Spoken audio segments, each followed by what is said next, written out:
চতুর্থ বিষয় আসছে ইসলামী জ্ঞান তথা ইসলাম সংক্রান্ত বিষয় প্রশ্নোত্তরের মাধ্যমে বাচ্চাদেরকে শিক্ষা দেওয়া হয়।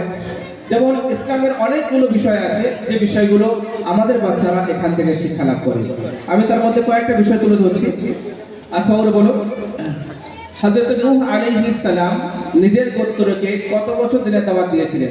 হযরত নূহ আলাইহিস সালাম নিজের গোত্রকে 950 পর্যন্ত দিনের দাওয়াত দিয়েছিলেন। মাশাআল্লাহ। হযরত নূহ আলাইহিস সালামের গোত্র পরে কিসের আযাব এসেছিল?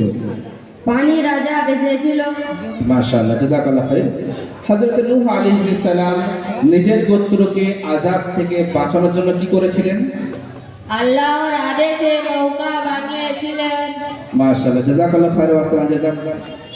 এর সঙ্গে আমাদের বাচ্চাদের শিক্ষা দেওয়া হয় নবী করিম সাল্লাল্লাহু আলাইহি ওয়াসাল্লামের জীবনী তথা সিরাতে মুহাম্মাদী সাল্লাল্লাহু আলাইহি ওয়াসাল্লাম।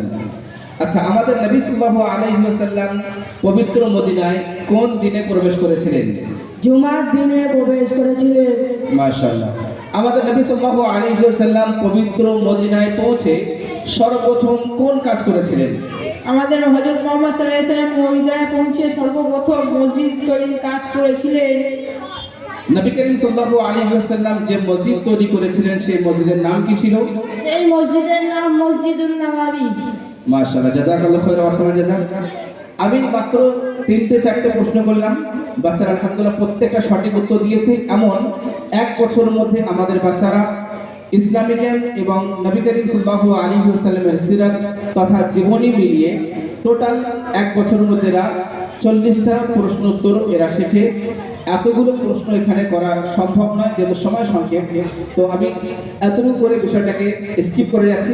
এরপরে আমাদের শিক্ষা দেওয়া হয় নৈতিক শিক্ষা।